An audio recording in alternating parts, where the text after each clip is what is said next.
The players lined up, their hearts pounding in the fiery glow of the Nether. Red light, green light, echoed through the cavern as the enormous Ghast loomed overhead, its ghostly eyes fixed on them. The moment the command rang out, they darted forward, adrenaline surging. But the stakes were higher than any game they'd played before.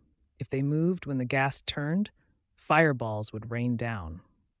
With every cautious step, they held their breath, eyes locked on the prize, a portal to freedom.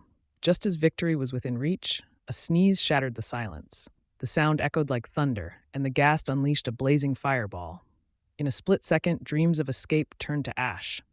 It was a near win, but the Nether had other plans. Who knew a sneeze could be so deadly?